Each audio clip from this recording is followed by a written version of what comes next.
a soberania de Deus é um tema fundamental e essencial de toda a Bíblia. Não é uma ideia de uma determinada corrente teológica, de um determinado grupo. É um dos elementos fundamentais, inclusive, da teologia já do Antigo Testamento. Decorre do próprio conceito de Deus.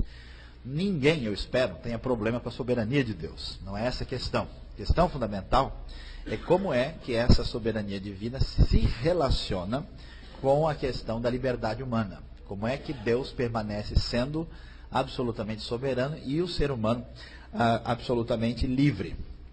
Historicamente, essa questão é bem conhecida, acabou tendo uma conotação especial na história, devido à polarização de duas posições que são conhecidas como calvinismo e arminianismo, né? Os chamados calvinistas, que enfatizam mais a soberania de Deus, e os arminianos, que valorizaram muito a liberdade humana. Então há na história uma polarização das duas posições que precisam ser entendidas, compreendidas, e depois a gente tem que dar uma olhada no que a Bíblia fala também sobre isso, não só sobre os posicionamentos teológicos, né?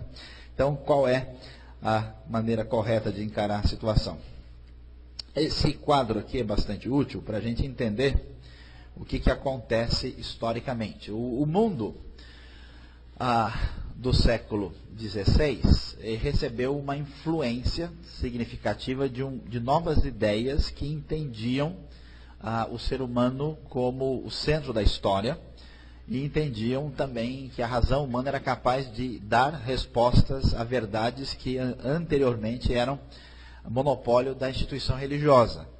A tradição reformada, né, ela rompeu com a estrutura medieval. Apesar de ter rompido, no fundo, a tradição reformada ela inovou em termos de soteriologia, bibliologia e depois escatologia. Mas a teologia propriamente dita, ou a cristologia, é herança do que foi construído desde a igreja primitiva. A teologia vem do passado e ela é o que a gente chama de uma construção bastante tomista, bastante aristotélica. A teologia não saiu do nada. Os reformados surgiram e enfatizaram aquilo que era parte da grande tradição antiga, que é a soberania divina. Como o Armínio surge aí, né, no século XVI, a questão era reavaliar esse processo a partir da ideia agora de que o ser humano é capaz de fazer grande diferença em termos de determinação do destino. E aí surgiu essa polarização. Então, historicamente, a tradição reformada produziu grupos que são luteranos, né, calvinistas, presbiterianos, reformados e uma grande parte dos batistas.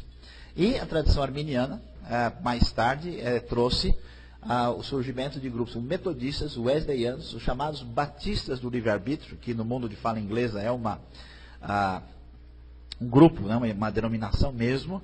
Aqui na realidade brasileira a gente tem os batistas têm um perfil diferenciado. Há batistas arminianos e calvinistas, e até calvinistas nistanistas, né, que são os mais acentuados, renovados, pentecostais e nazarenos. Então é importante destacar o seguinte: essa questão é uma questão antiga, é uma questão que foi discutida no século XVII e XVIII. Em tese não deveria ser discutida hoje, em função de toda a história da teologia. Tanto é que, posteriormente, com o desenvolvimento do que a gente entende, que é chamado, né, vulgarmente de ciência e todo o pensamento ocidental, e isso trouxe, né, a ideia, um impacto no pensamento religioso cristão e deu origem à tradição liberal. Liberal no sentido teológico do termo, que foi o pessoal que rompeu com a ideia de que o texto bíblico poderia ser confiável historicamente, que ele deveria estar cheio de mitos. Então, o liberalismo teológico tem a ver com a dificuldade de receber a perspectiva sobrenatural no texto bíblico. O movimento surgiu no contexto europeu, depois migrou para todo mundo, e ele produziu uma reação forte, principalmente na América do Norte, que foi chamada de tradição fundamentalista, que é um movimento de extrema-direita que rompe fortemente com o liberalismo da época e produz um conservadorismo bem acentuado e que criou essa polarização. Então esse é um problema, por exemplo, do início do século XX, né? Depois, isso foi causado pelo valor que a razão tinha na história do Ocidente. Aí a razão perdeu, né, o foco na história das ideias e então nasceu o que a gente chama de um pensamento não racional, ou irracionalista, no sentido que se entende que as qualidades mais interessantes e importantes do ser humano para lidar com a realidade são as não racionais, a imaginação, a questão da estética, a arte e outras coisas mais. E isso abriu espaço para a tradição carismática, né? O carismático e os pentecostais entendem que a questão não é cognitiva, mas sim mais fortemente emocional ou relacional, qualquer que seja a maneira detalhada de descrever isso. Então ela surge e a gente acredita, né, se Deus quiser e Nossa Senhora não atrapalhar, a gente vai continuar acreditando aqui, né, que o meio termo em todo esse processo deu origem ao que a gente chama de tradição evangelical. O que é a tradição evangelical? Dá uma olhada no Congresso da CEPAL, né, que você não vai entender mal. Deu até rima aqui. Então, a ideia é essa, né, esse resumo. E mais recentemente, a gente tem um mundo que perdeu a esperança na história, que perdeu a esperança em entender o significado da vida, do texto, de todas as coisas mais, que é o mundo pós-moderno, que dá para a gente entender resumidamente com a frase: socorro para o mundo que eu quero descer, porque a ideia é que não há muita expectativa. O mundo pós-moderno, então, tem um contexto bastante diferente. Então vamos observar que isso que estamos falando aqui é uma coisa de 200 anos atrás, né? Então é uma discussão que no cenário, vamos dizer, acadêmico, não interessa mais, mas acaba sendo uma realidade prática do nosso cotidiano. Quando se discute essa questão, é necessário entender que pergunta, que questão é essa, o que está sendo considerado. Aí tem o que a gente pode chamar de perguntas pertinentes. Quais são realmente os detalhes que estão por trás dessa discussão entre soberania de Deus e liberdade humana? Primeira questão que é fundamental é: até onde a queda do homem afeta o ser humano? O homem caiu de que altura? Quebrou em quantas partes? O que sobrou desse processo? Será que a queda tirou de nós completamente a capacidade de fazer o bem? Será que a gente quebrou o intelecto? Será que quebrou a vontade? Será que quebrou o quê? Como é que foi isso? Até que ponto se reconstituiu? Então, o pecado de Adão, a grande discussão que vai variar entre as duas posições, né? É o que isso de fato produziu em nós. E diante disso a gente pergunta: somos capazes de fazer o bem? Se eu faço bem, esse bem é decorrente de quê? E que tipo de bem é esse? Quais são as limitações? Ou eu não faço bem nenhum? Como é que funciona isso? Como é que a gente deve entender como resultado da queda? Decorrente disso, e também de outras questões, a outra pergunta é se nós temos livre-arbítrio. Nós temos, de fato, capacidade de escolha ou não? Essa questão não é nem só do mundo teológico, é uma questão, inclusive, do mundo acadêmico. A gente sabe, por exemplo, que algumas correntes psicológicas entendem que o índice de determinação biológica ou comportamental sobre a pessoa é de tal forma que as escolhas que eles fazem, na verdade, é uma ilusão, decorrente de certos fatores predisponentes. Uma coisa interessante do mundo de hoje, por exemplo, é que a maneira como a pessoa dirige a sua sexualidade cada vez mais é entendida como algo não opcional. Como os fatores genéticos e ambientais sejam tão determinantes que a pessoa, na verdade, não tem escolha. É o que a gente chama de um determinismo biológico ou psicológico. Da mesma forma, a pergunta é: diante do que somos? Os irmãos não têm livre-arbítrio, ninguém tem livre-arbítrio absoluto. Se a pessoa quiser ir para Plutão agora, pode querer à vontade, que não vai conseguir por causa da sua finitude, da sua condição de criatura, né? Mas a questão é se o arbítrio que nós possuímos, ele foi de tal forma atingido na questão da queda que a gente não tem condições de escolher de verdade. Ou será que a gente tem? Como é que funciona? Outra pergunta fundamental é: Deus escolhe as pessoas para a salvação? Ou são as pessoas que fazem essa escolha? Mas não é o Espírito que toca no coração? E por que o Espírito não toca de todo mundo do mesmo jeito? Mas ele toca mais alto de um lado, toca mais baixo do outro. Como é que funciona? Por que algumas pessoas ouvem e outras não? E por que essa escolha acontece, se é que ela acontece, e quais são as decorrências desse processo, né? E até tem gente que vai mais longe: será que Deus escolhe a pessoa para a perdição? Que seria o caso de algumas posições calvinistas mais radicais. Depois, o que é eleição ou predestinação? Essas palavras ninguém pode discutir porque elas estão no texto bíblico. A questão é o que elas significam. Alguns entendem eleição e predestinação do ponto de vista da escolha soberana de Deus.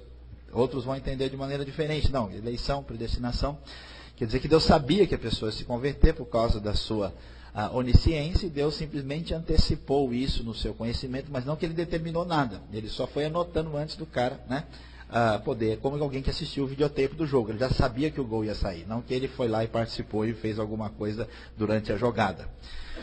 Depois, a graça de Deus pode ser resistida. Nós somos salvos pela graça, a ação da graça de Deus na nossa vida. E a pergunta é, essa graça pode ou não pode ser resistida? Nós temos condição de lutar contra essa ação divina, até que ponto nós permanecemos inteiros aí? A outra é, por que em Cristo morreu? Quem defende mais a soberania divina entende que Cristo morreu somente por aqueles que vão ser salvos, e não para o mundo todo. Já vamos explicar por que se pensa assim. E então, a ideia decorrente é que a expiação, né, quer dizer, a salvação em si, o perdão dos pecados, o remover da ira divina, seria ou não limitada. Como limitada? Que a expiação, de fato, é destinada somente aos eleitos, predestinados e os salvos, e não a todas as pessoas, que é a marca da teologia chamada mais calvinista. E mais algumas coisas, né, que nem sempre é fácil de entender, por mais simples que pareçam. O que é a salvação? Salvo de quê? Do que você foi salvo? É grande conflito e falta de compreensão sobre esse assunto. Você foi salvo da condenação eterna, foi salvo do pecado, você foi salvo do pecado porque você ainda peca? Que tipo de salvação foi essa?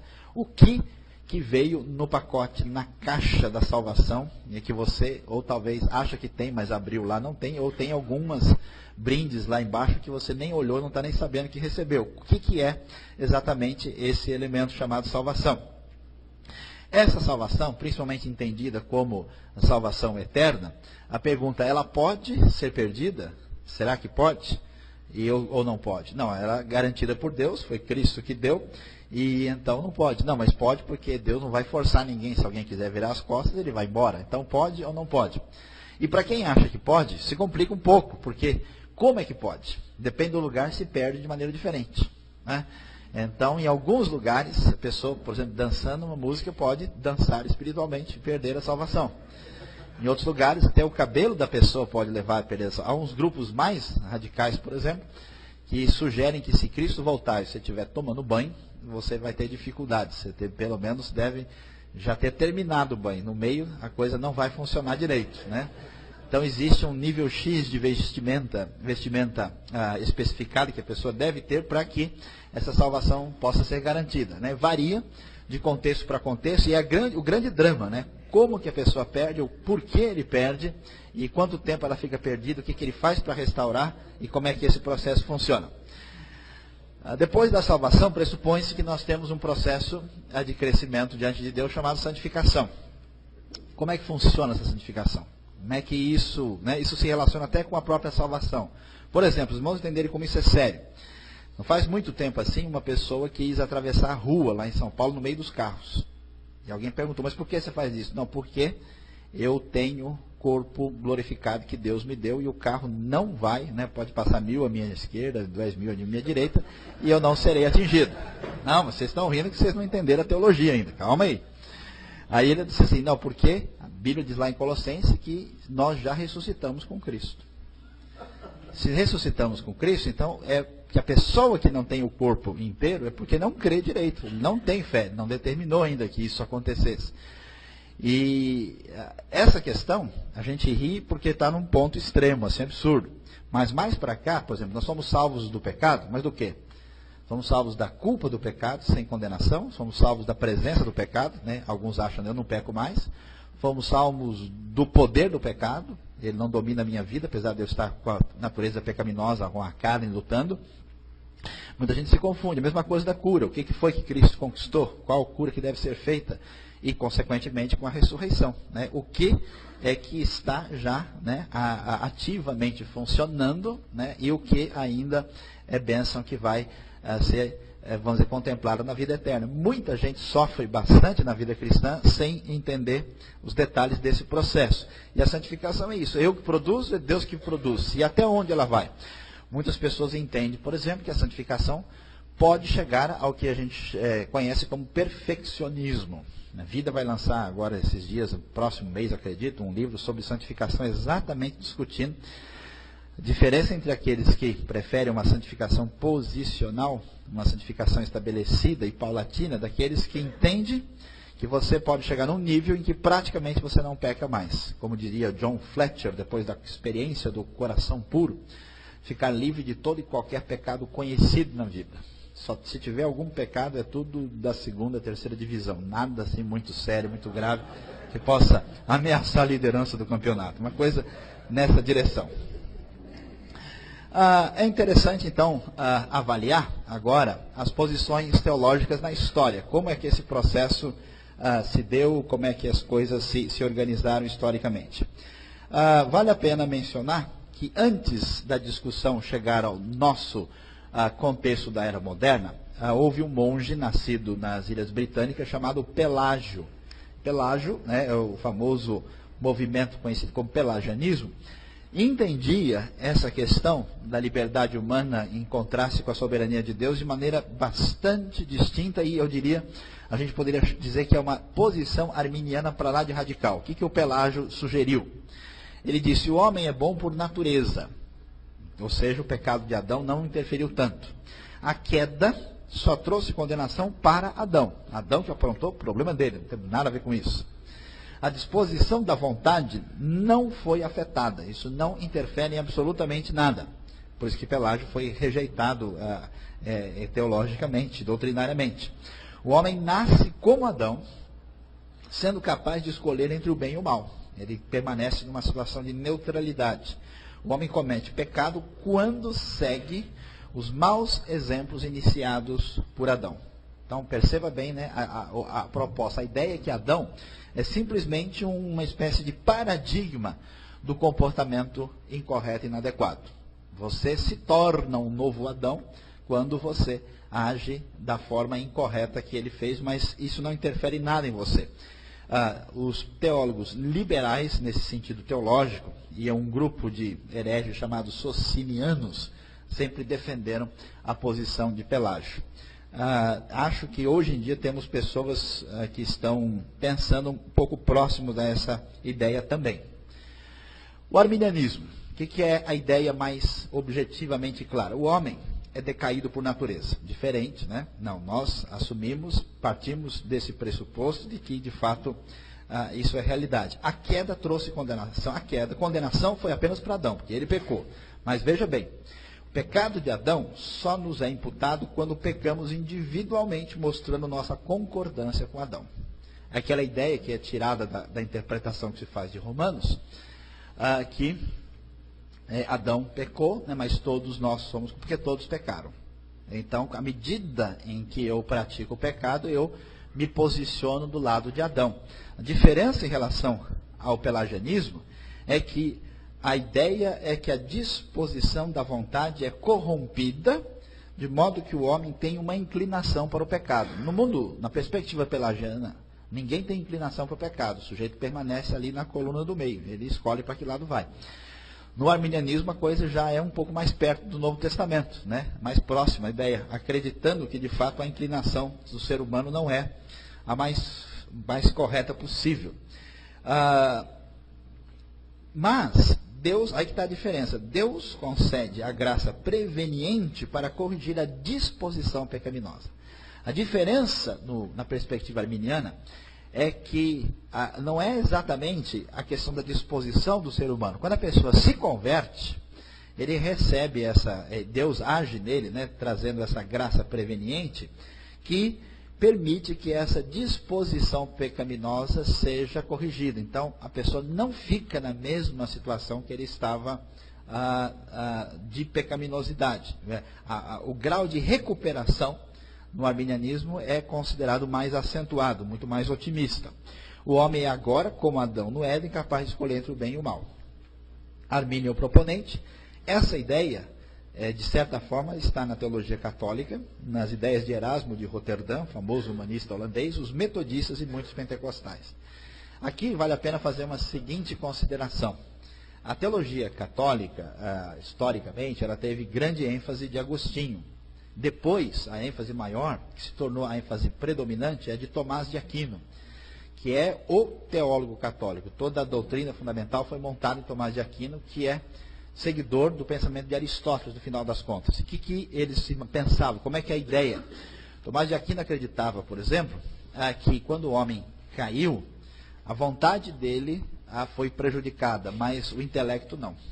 Então a razão humana foi considerada em plenas condições de funcionamento, não foi atingida. Daí a gente entende o que acontece na Europa, com o Renascimento italiano, né, com as novas ideias filosóficas, porque a ideia é que a razão, a luz da razão está funcionando, por isso que na história surge, né, o racionalismo, a ideia de que a gente pode explicar e compreender o mundo através da razão. Por isso que os filósofos como Descartes, por exemplo, Spinoza, acabam sendo filhos tardios de Tomás de Aquino.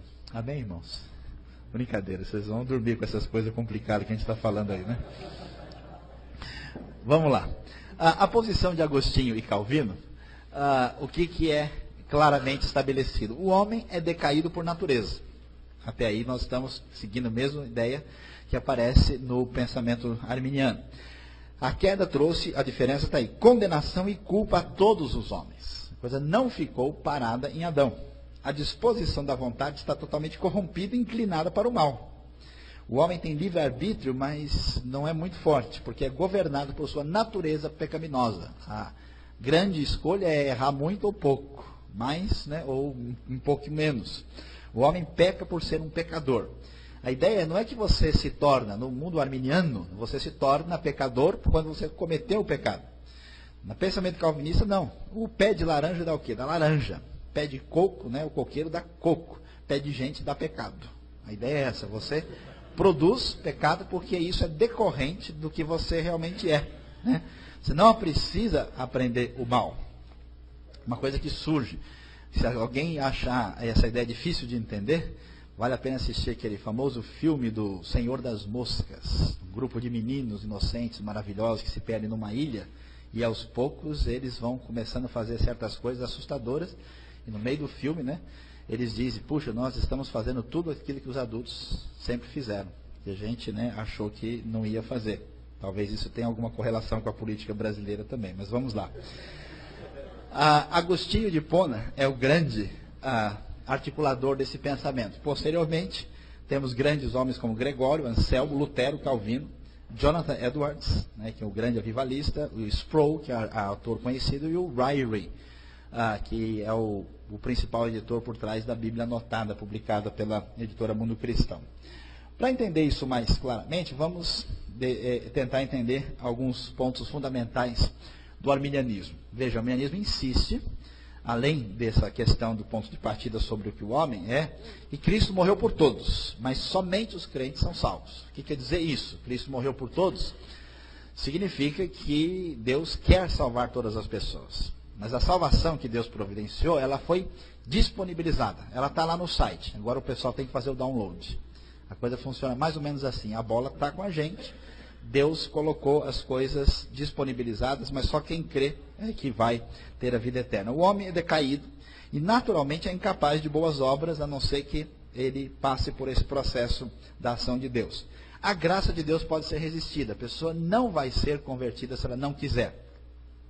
Diferente do calvinismo. O calvinismo acha que a coisa está mais para o lado do profeta Jonas. Mesmo que não queira, a pessoa chega lá. Porque Deus acaba mexendo com ele de tal forma que ele não tem como escapar.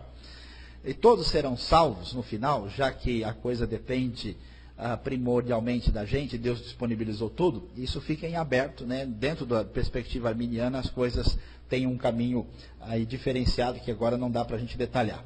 No calvinismo ficou muito famoso uma sigla chamada TULIP, né, que é a famosa tulipa, que resume o que os calvinistas do século XVII enfatizaram sobre a questão da redenção que Deus nos providencia. A primeira chama depravação total do ser humano, né, pecaminosidade completa, eleição incondicional, que é a predestinação, Deus escolhe de maneira incondicional, a pessoa não tem participação nesse processo ativamente.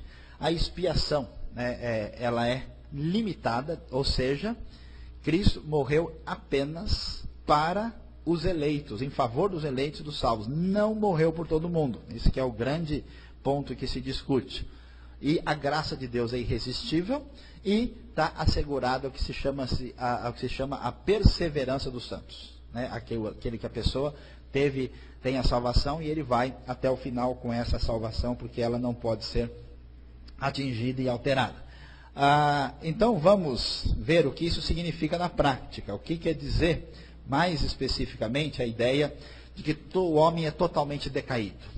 Quer dizer que todos herdaram o pecado de Adão. Não é essa a ideia de que Adão fez o pecado e eu repeti aqui e agora me tornei parecido com ele. Não, isso vem, né, através de uma herança que está em mim. Eu já nasci totalmente perverso. Não tenho nenhuma... Isso não quer dizer que a pessoa só faça o mal. Entenda bem, tá? Quer dizer que tudo que a pessoa faz está maculado. Sempre existe um vetor egoísta controlando a ação. Então, por exemplo, a pessoa vai fazer uma oração, vai fazer uma mensagem. E essa oração, mensagem são coisas maravilhosas, ele faz. Mas existe um vetor de egocentrismo, existe um esnobismo, existe várias coisas incluídas nesse processo que estão relacionados com essa pecaminosidade humana. Não é que o sujeito só faça, né, barbaridades, né? Essa não é a questão. O homem possui, portanto, uma natureza pecaminosa, uma inclinação para o mal que decorre dele mesmo. Esse pecado original decorre da queda, né? E o homem é incapaz de fazer o bem no sentido pleno do termo. E a depravação total é o ponto de partida essencial da perspectiva calvinista. Já já nós vamos ver aqui alguns quadros ilustrativos que vão ser bem proveitosos. Diante disso, a eleição incondicional ou a predestinação, que Deus escolhe antes que a pessoa possa ter ideia de qualquer coisa, veja, é impossível. Por que ela é considerada? Que é impossível que o homem escolha Deus. O homem nunca vai escolher a Deus, segundo essa perspectiva. Ele sempre, por causa da sua inclinação, vai escolher ir para o outro lado. Mas Deus, né, age dessa forma porque não existe possibilidade que ninguém faça nada. A ideia é que o homem está morto nos delitos e pecados. Se ele está morto, nem se mexer, ele não se mexe. Se Deus não fizer alguma coisa, ele não levanta. Daí que vem uma grande dificuldade do pensamento calvinista, é que Deus escolhe arbitrariamente. Por que arbitrariamente? Porque nós não sabemos qual é o padrão de escolha divina. Como é que Deus faz a escolha? A Bíblia diz que ele não faz acepção de pessoas. Alguns falam asepsia, inclusive, né? A ideia é que Deus não age por favoritismo, que em Deus não há, traduzindo para o português de hoje, né, Deus não comete parcialidade. No grego, Deus não escolhe a pessoa pela cara, né? Foi o versículo que me consolou, inclusive, quando eu li, puxa, que maravilha. Falou ao meu coração, que bênção, né? Então, Deus escolhe arbitrariamente, quer dizer que não há parâmetros de compreensão do que acontece na escolha divina. A ideia é que isso está escondido, oculto, na soberania de Deus e nós não podemos entender. Né? Por isso que se cantava um hino há muito tempo atrás, não sei se ainda se canta, que dizia, não sei por que de Deus o amor a mim se revelou, por que razão o Salvador para si me resgatou. Né? Onde é que Deus estava com a cabeça quando ele resolveu me escolher? A ideia é essa, não há condições de entender isso. Daí o destino humano é predestinado. Não é determinado pela pessoa. E Deus escolhe alguns, claramente, porque existe a ideia da perdição e de condenação. E por incrível que possa parecer para o mundo contemporâneo, alguns são destinados à perdição. E aí entre os calvinistas há aqueles que vão dizer o seguinte, Deus não escolheu alguns, ele escolheu só o pessoal que vai ser salvo, os outros são automaticamente caem para a segunda, terceira e outras divisões, né? Para os quintos, né, da divisão. E outros, é diferente a situação, diz que Deus realmente escolheu quem vai e escolheu quem não vai, que seria uma posição calvinista mais radical. Entendendo mais claramente a expiação limitada, o que isso significa? Jesus morreu apenas pelos eleitos. Por quê? Do contrário, seu sacrifício seria ineficaz. Como é que funciona isso? A ideia, a grande preocupação calvinista é, se Cristo morreu, e quem é Cristo? Deus homem. O seu sacrifício é perfeito e é absolutamente eficaz, porque ele é 100% humano, então seu sofrimento foi real, foi total, e ele é 100% divino, ou seja, seu sacrifício tem valor eterno. Como é que pode o Filho de Deus morrer e depois 80, sei lá, 70, 90% da humanidade se perder? Então o seu sacrifício se tornou ineficiente e ineficaz. Isso não faz sentido. Então, o que acontece é que o sacrifício de Cristo, para ser devidamente eficaz, Cristo deveria ter morrido por aqueles que realmente vão ser salvos, e não, né, ser desperdiçado em favor daqueles que não tiveram nenhuma participação real nesse processo. Então, nesse sentido, a expiação, ele morreu efetivamente. Dificuldade dessa ideia é que alguns textos sugerem diferente, né, que Deus quer que todos sejam salvos. E isso é difícil de explicar dentro dessa posição. E, nesse sentido, o sacrifício de Cristo beneficiou apenas alguns poucos, que são os eleitos. Dá para entender aqui, fazendo um contraste sobre essa situação. Para um arminiano, Cristo morreu por todos de modo igual. Cristo veio salvar a todos, morreu por todos e fez expiação por todos, até mesmo pelos que no fim perecerão, conforme a afirmação de John Wesley, que era naturalmente arminiano.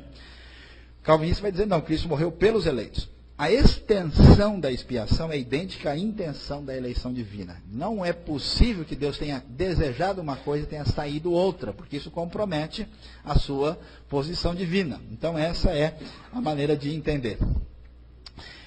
Eu vou dizer para os irmãos que eu sou malvado, não estou aqui para ajudar vocês, né? A ideia é complicar a vida de vocês e problematizar bem a situação para que antes da gente tomar um posicionamento claro sobre as coisas, pelo menos entender o que é que está acontecendo. A graça irresistível no pensamento calvinista é entendida de que maneira? O Espírito Santo opera diretamente. O que quer dizer isso? Sem mediação. Por isso que a graça é irresistível, porque é a ação do Espírito direta na pessoa e a ideia é que ele não tem como resistir ao Espírito do próprio Deus. Por isso o homem não tem escolha e não tem como resistir à ação desse Espírito. E por que isso é necessário? Porque se o Espírito não agir, como o ser humano é totalmente quebrado, não ficou nada funcionando direito, o que acontece? O homem não pode entender o Evangelho. As coisas espirituais não são entendidas, não sei se o Espírito agir e abrir a cabeça do sujeito. Daí a necessidade de que essa graça de Deus haja e de maneira irresistível. Sem a intervenção divina não pode haver salvação, porque o homem jamais vai se ajudar de acordo com esse tipo de enfoque. A perseverança dos santos é uma questão um pouquinho mais, vamos dizer, que deve ser entendida mais especificamente. Varia um pouco de grupo para outro, mas enfatiza Deus tem um controle total. Então você recebeu a Cristo, você está salvo, você está totalmente seguro. Não há perigo nenhum de cair. Porque Deus tem um controle total. A ideia é que se a salvação depender da pessoa, ele vai perder no dia seguinte. Mas se depende de Deus, então não tem problema. É igual a sua certidão de nascimento, o seu documento, quando você tem 8, 10 anos de idade. Sempre está com o pai e com a mãe. Se for com você, pode esquecer que vai ficar no cinema, na escola, em algum lugar. A ideia é essa. A salvação não se perde, não há jeito. Por isso que a postura calvinista diz, uma vez salvo, salvo para sempre. É esse tipo de enfoque, é interessante, mas há textos bíblicos que sugerem que há problemas com uma posição dessa em muitas ocasiões. Principalmente pelo próximo ponto aqui colocado, que apostatar da fé de verdade é impossível. Um calvinista vai dizer, mas como é que você explica Demas, que era companheiro de Paulo e foi embora? Não, ele nunca foi salvo. Ele teve, assim, né, alguma espécie assim, ele participou das eliminatórias, mas nunca chegou na Copa de verdade. Nunca teve lá, né? Nunca realmente, parece que foi, mas não foi. Então a coisa, né, é desse jeito, né? É aquele famoso gol que a Bara parece que entrou, é o gol da Inglaterra contra a Alemanha na Copa de 66, né? Para a gente de fato entender o processo, vai ficar claro, por meio de imagens, ilustrações aqui, o que é, de fato, o problema do pecado. O que está acontecendo com a questão do problema do pecado. Vamos observar. Veja só, no pelagianismo, entenda bem o que aconteceu. Adão é o autor do pecado original. Acontece que a natureza decaída e a culpa do pecado não passou para cá. Ficou. Então, o sujeito está belo, tranquilo, alegre aqui, né? Porque apenas o pecado individual é que conta numa perspectiva pelagiana. Né? O que realmente aconteceu com Adão é problema de Adão. Nós não temos nada a ver com isso, ficou com ele. Cada pessoa comete o seu pecado particular e individual. Não há relação entre os dois. Há um estudioso controvertido, recente, chamado Clark Pinnock, nos Estados Unidos, que se aproximou de um enfoque pelagiano. E veja que aqui é a coisa bem parecida, né? Ele é adepto do que é chamado teísmo aberto. O pecado original, a natureza decaída e a culpa não chegam aqui. Eu tenho o quê? Herdado apenas a depravação cultural. O que quer dizer isso? Que é a presença do mal dentro da própria sociedade. O sujeito aprendeu a ser canibal porque ele nasceu num lugar onde o pessoal fazia churrasco do vizinho. Essa é a ideia. Mas não é que isso seja uma coisa inerente, né? Ele cresceu num ambiente onde o pessoal gosta de jogar bomba na cabeça dos outros. Então ele achou que isso é perfeitamente normal. Então a questão é essencialmente cultural, mas não é a ideia de que isso passou para ele. Por isso, em tese, ele está livre. Ele não tem a natureza. Já no arminianismo, a coisa muda, porque o que não passa para cá é a culpa. Culpa de Adão, mas a natureza chegou aqui, né? Eu tenho herdado a natureza decaída, mas não a culpa, a responsabilidade do pecado de Adão. Não existe essa relação entre a minha pessoa e de Adão. Então o arminianismo representa uma mudança em relação a essa perspectiva. E no caso do calvinismo, né, junto com o pensamento de Agostinho, olha lá, aí sim, aí passou tudo. Natureza decaída, culpa, tudo chegou a nós. Então eu tenho herdado a natureza decaída e a culpa. Dá para entender que essa posição não vai ser a mais assim, desejada da maioria das pessoas, que nos coloca em dificuldades maiores, né? Vocês vão começar a ter a percepção de que vocês têm uma mistura, um pouco de cada coisa, né? E de repente parece que não sei, alguma coisa desse jeito. Pelágio. Como é que funcionava? Aqui é bom ver, como é que é o ser humano? Antes da queda, depois que ele caiu, quando ele é salvo e na vida eterna. Que essa é a pergunta séria, né? E aí? E se alguém resolver fazer bobagem lá em cima depois da salvação? Cai de novo? Ou não? Como é que fica? E se alguém resolver fazer uma segunda revolução satânica no céu, como Satanás fez? Aí começa tudo de novo do zero? Como é que funciona esse processo? Existe esse perigo? Por que que isso é tão importante? É importante entender que a gente não corre esse perigo lá, porque o nosso arbítrio, a nossa escolha, ela é gasta. Uma vez que você se definiu ao lado de Cristo, você está seguro para sempre. É como se você tivesse gastado, né, um cartucho que você não tem mais. Por exemplo, você não pode dester o filho que você já teve, porque a sua condição já foi estabelecida. Caso não seja assim, nós estamos perdidos. Né? A coisa vai ser complicada. O céu vai virar um inferno, com tantas possibilidades de problema. Não é assim. Então vamos lá.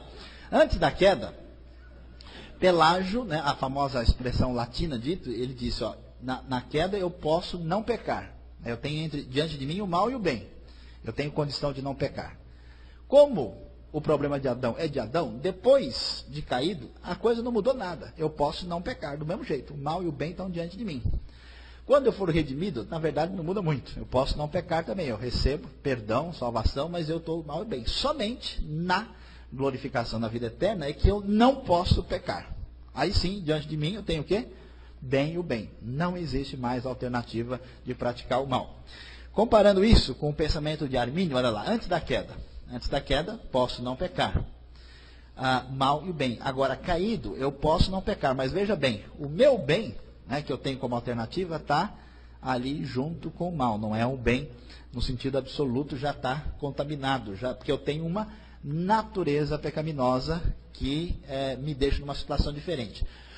Quando eu sou redimido em Cristo, quando eu, né, tenho esse upgrade espiritual aí, né, você 2.0, a coisa melhorou, aí muda aqui. Eu posso não pecar, tem essa opção, porque agora eu tenho realmente condição de fazer o bem, o que aqui era meio duvidoso. E agora, como glorificado, eu não posso mais pecar também na vida eterna, né? Geralmente, o começo e o fim é igual, o problema é o processo no meio. Já em Agostinho, olha lá.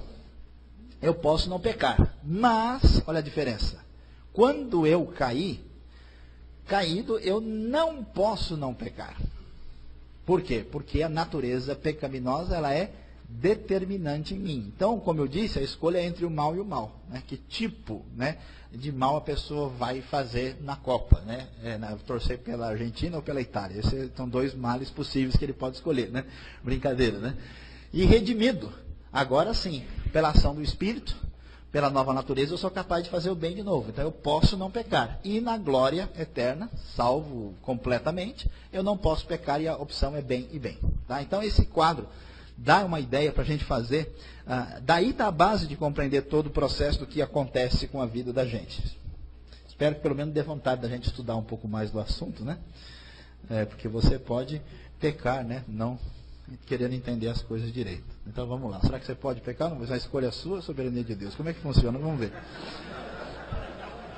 Qual é, depois de ver tudo isso, qual é a grande dificuldade que a gente enfrenta nesse processo diante dessa situação das posições entre o calvinismo e o arminianismo?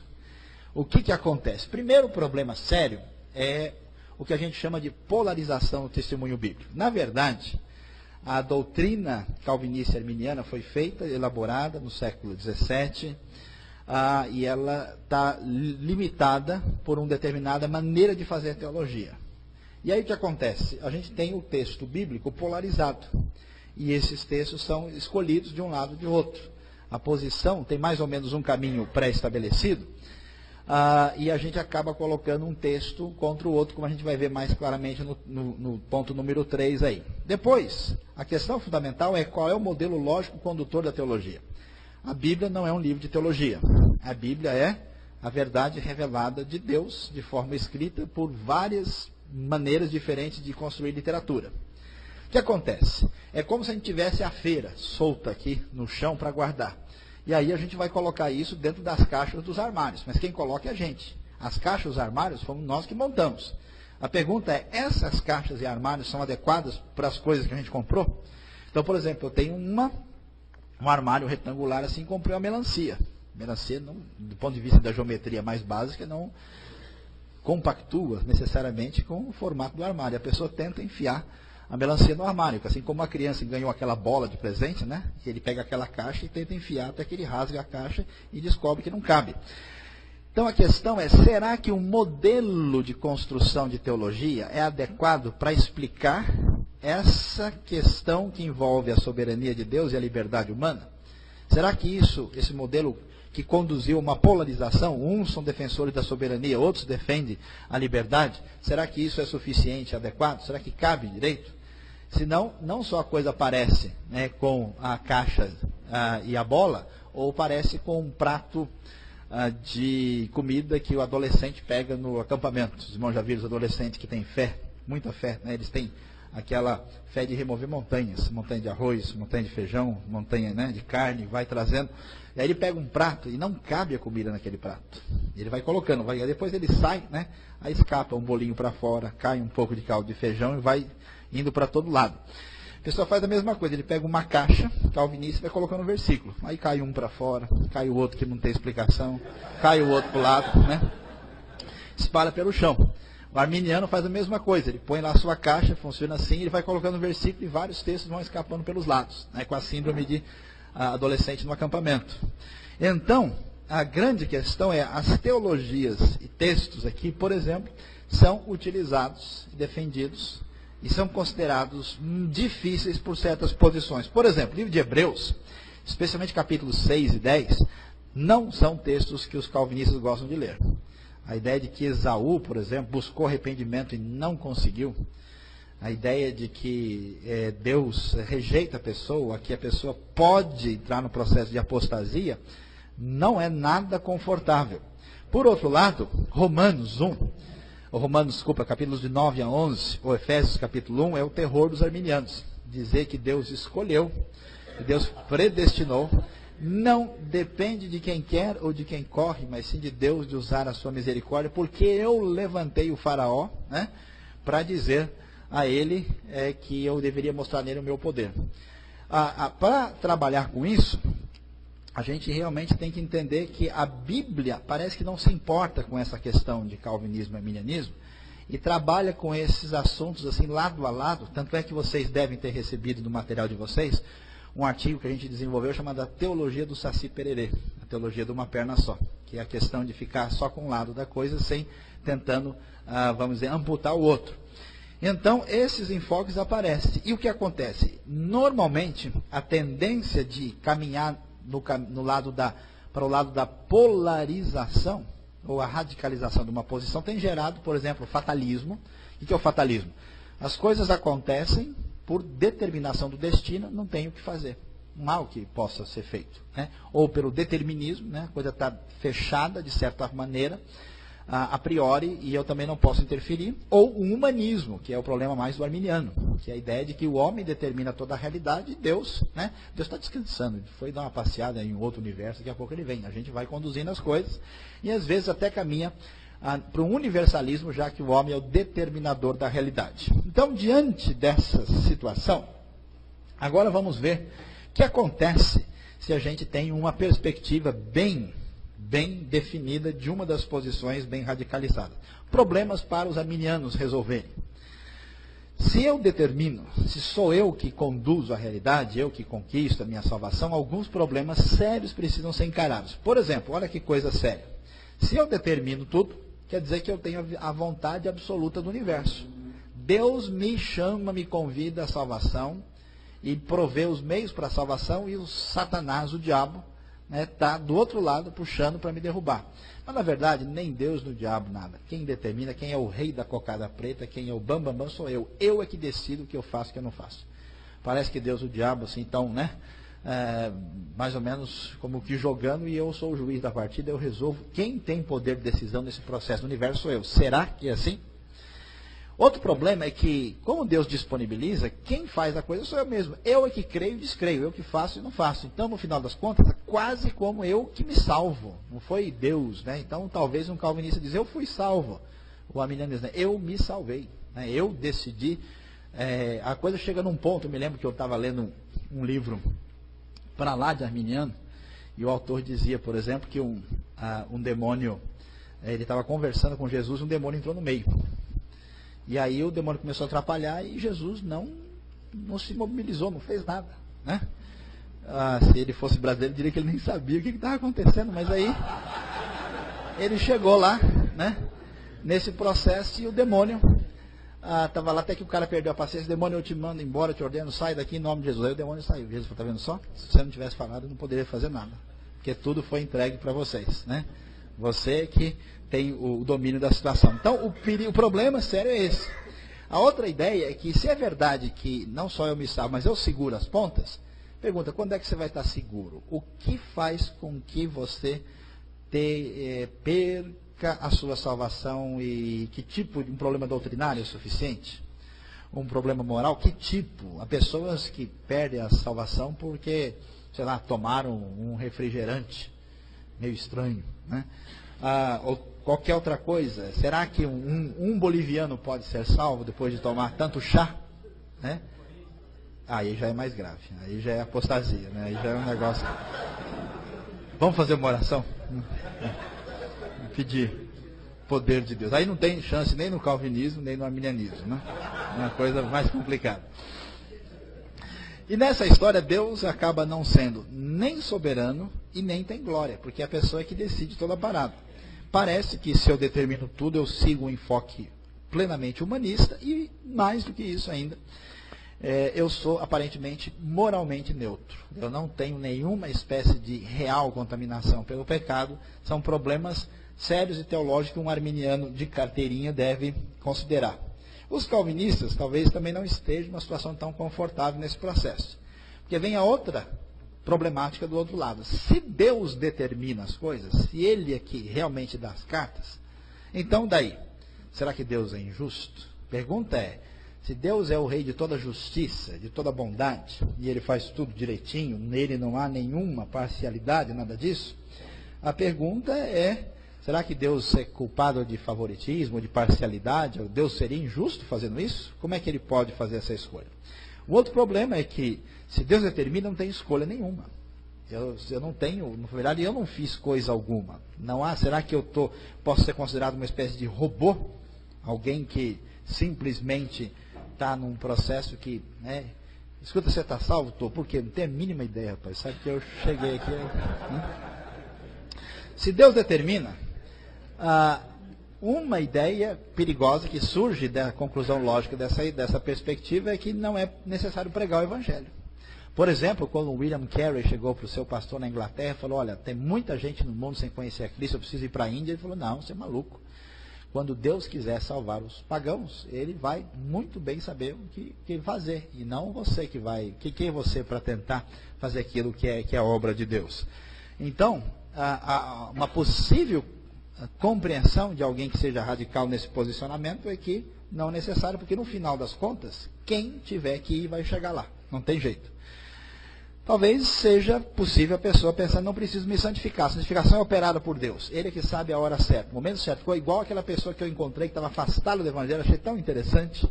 Falei, escuta, mas você conhece a Cristo, mas você como é que está? Não, eu estou afastado do Evangelho. Mas como é que é isso?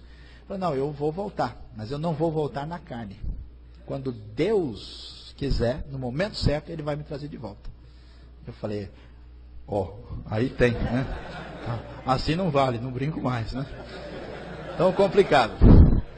Se Deus determina tudo, a pergunta é, será que alguém pode ser condenado de verdade? Se a pessoa não participou de nada, alguém pode ser de fato condenado com base em quê? A pessoa vai dizer, não, mas olha, não há razão para que eu...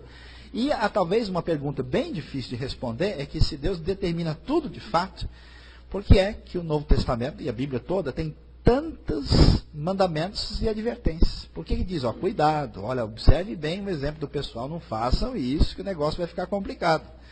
Por que o texto sugere tantas advertências se na verdade não há perigo nenhum? Então, se você escolher o caminho da carne para fazer o mal, aqueles que fazem isso perecerão. Essa é a ideia de Romanos 8, que aliás tem muitos textos bastante amados pela posição calvinista também. De um tempo para cá existe uma tendência decorrente de um pensamento chamado teologia do processo, e que tem um desdobramento no mundo evangelical que foi chamado de teísmo aberto, que foi iniciada nos Estados Unidos por dois pensadores, principalmente chamados Clark Pinnock e John Sanders. Eles tiveram problemas, inclusive, com a Evangelical Theological Society, que é uma associação de teólogos na América do Norte, e eles partiram, que a gente chama de um arminianismo para lá de radical. Foram longe demais na tentativa de defender o que a gente chama de uma autonomia humana. Veja só o que aconteceu. A ideia do teísmo aberto, a intenção é positiva. Ela diz o seguinte, ele pretende resolver o problema do mal. Qual é o problema do mal? É a questão da teodiceia. Como é que Deus pode ser considerado justo e bom diante do sofrimento e do mal que acontece à nossa volta? Qual é o problema nessa história? Como é que resolve isso? Então, o argumento, desde a antiguidade, que é levantado, é o seguinte: ou Deus não tem o poder, ele até quer, mas não consegue, porque ele não é onipotente, por isso que justifica tanto sofrimento, tanta coisa complicada no mundo, ou Deus até tem o poder, mas não quer. Alguma coisa tem que estar funcionando desse jeito. Então, a grande preocupação é como é que acontece, por exemplo, a guerra da Bósnia.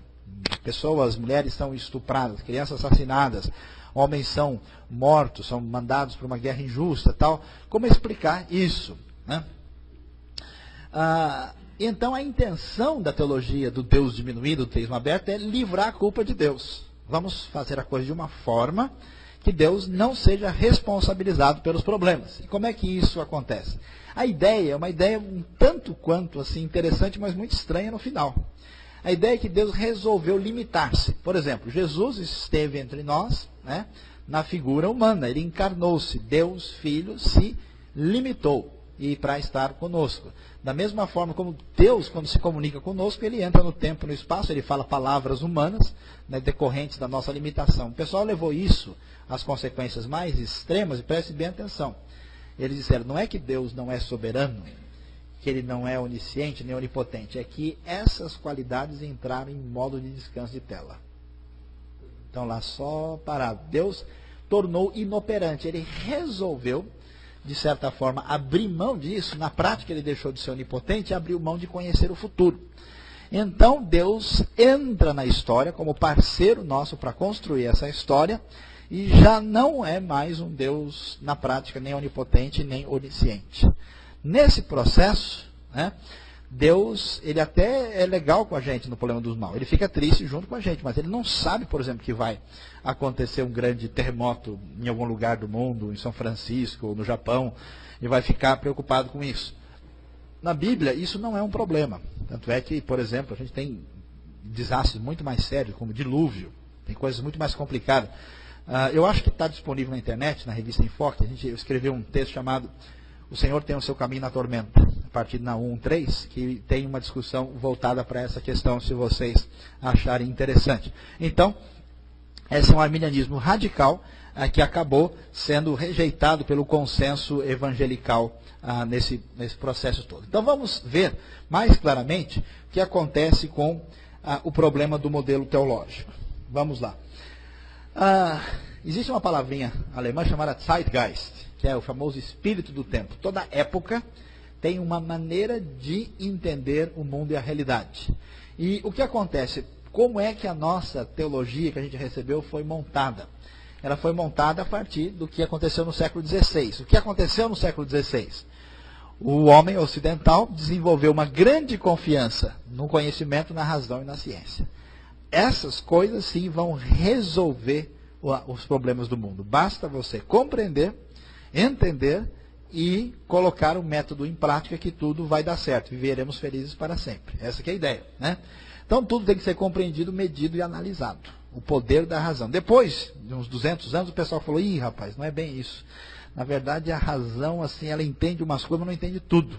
E ela não traz solução. Tanto é que o mundo de hoje você vê cada vez mais propostas e perspectivas não racionais são a solução e a saída para tentar lidar com a realidade.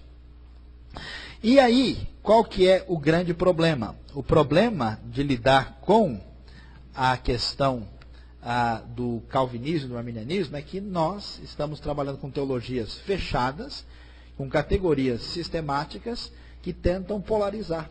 A questão é, será que essas coisas são realmente contraditórias? Será que esse modelo lógico resolve? Será que é verdade que se Deus escolhe eu não posso escolher? Ou será que se eu escolho Deus não pode escolher? A pergunta é, quando você aceitou a Cristo, quem que fez o processo? Foi o Espírito Santo que agiu ou foi você que aceitou? Provavelmente, né? Recebi uma revelação agora aqui, que vocês vão responder, os dois, pastor, né? Então, parece que uma inter-relação de duas realidades que não são necessariamente opostas ou contraditórias como a gente imagina. Então, por que isso tem que ser bem compreendido? A teologia como um todo, ela pode ser dividida em 3 áreas fundamentais, né? Inclusive tem uns nomes estranhos que é bom colocar num vizinho muito chato que você tiver por lá. Então, a teologia apofática, catafática e pietista, né? Então, veja bem, a teologia propriamente catafática ou doutrinária, que a teologia ela ensina como pensar sobre Deus e inevitavelmente coloca Deus numa caixa. Não dá. Quando você tenta pensar e delimitar, você vai necessariamente, né, tentar, vai colocar em alguma caixa. Às vezes a caixa é muito antiga, às vezes a caixa é muito pequena, às vezes a caixa é boa, né? Depende. Tem sistemáticas diferentes e algumas mais elogiáveis ou menos elogiáveis. Existe a teologia pietista, devocional, que enfatiza a vida com Deus, interpreta Deus através da experiência, que também tem o seu lugar. Ela não é autônoma, não pode controlar, mas tem o seu significado. E existe uma outra, chamada teologia apofática, que é o mistério. O que quer dizer isso?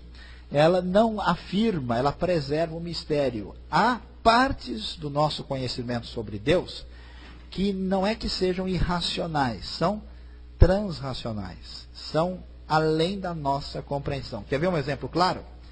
A Trindade. Deus é um ou 3? Até o Legião Urbano, o Renato Russo, estava perguntando, né? Como saber que um Deus ao mesmo tempo é 3 e esse Deus foi morto por vocês, sua maldade então deixaram um Deus tão triste? Vendo como o pastor estuda e conhece as coisas de Deus? Olha lá, tá vendo? Brincadeira, né? Então, o que acontece?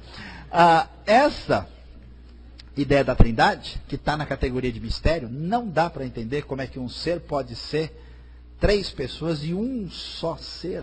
Isso está além da compreensão. Já, por exemplo, o grupo Testemunhas de Jeová, eles tentam tirar aquilo dali e pôr aqui. Aí eles vão explicar. Como é que explica? Não explica. Não consegue. Não dá para explicar. Então ele não é possível. Deus só pode ser um. Aí ele pega, traduz João capítulo 1, versículo 1. No princípio era a palavra estava com Deus, letra maiúscula, e a palavra era Deus, letra minúscula. Algumas versões deles dizem um Deus. Aí você chega e pergunta, peraí, você disse que a palavra estava com Deus, letra maiúscula, e ela era um Deus, letra minúscula. Só aqui tem 2. Quantos deuses mais vocês têm por aí? Porque não tem como resolver o problema, né? Porque tenta se racionalizar algo que está na categoria de mistério. Jesus era humano ou divino? Isso é racional? De jeito nenhum. Como é que Deus cabe num nenê em Belém de Judá? Como é que o Filho de Deus, o Criador do universo, Deus Filho, entra na história humana através de um recém-nascido? Isso é compreensível e isso é paradoxal. Jesus era humano ou divino? Alguns tentam, né, dissociar, como quem põe café com leite e depois tenta separar o café do leite, não tem jeito, né? Jesus, quando ele sentou no poço de Jacó, estava mais humano, porque ele cansou. né? Não, na hora em que ele expulsou o demônio estava mais divino. Então parece que, né, a frequência estava captando mais divindade, depois entrou alguma interferência e diminuiu um pouco. Não dá para pensar assim. A Bíblia é humana ou divina?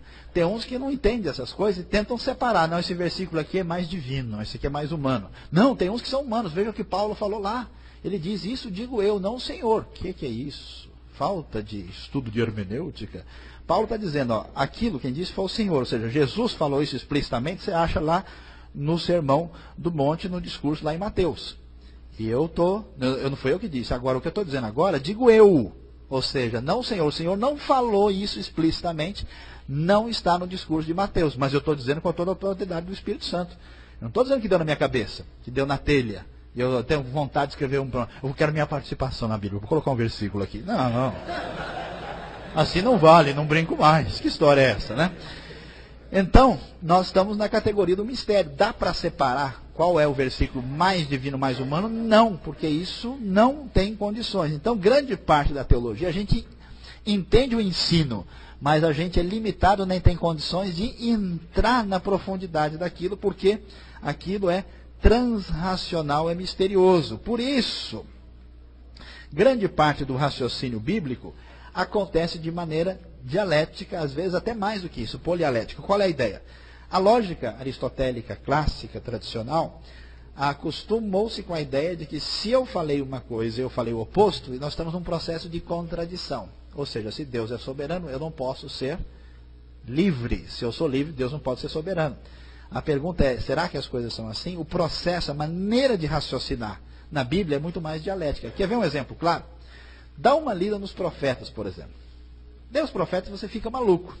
Porque você lê uma página, o profeta chega, é o seguinte, eu vou acabar com todo mundo, Deus levantou, eu vou destruir Israel, não vai ficar ninguém, eu vou arrebentar a boca do balão, não vai sobrar nada.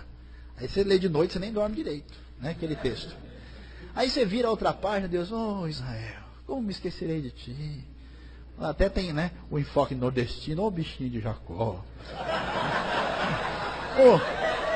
Vermezinho de Israel, né? Você lê o texto, você fala, peraí, isso aqui tá mais com cara de uma mama italiana do que com o Deus da teologia sistemática. Uma hora quer pegar os caras na esquina, outra hora tá beleza, ó, eu amo vocês, nunca vou me esquecer. Por quê? Porque essa dialética é normal no texto. O texto, ele vai de um lado para o outro, porque é a maneira, inclusive, hebraica de raciocinar.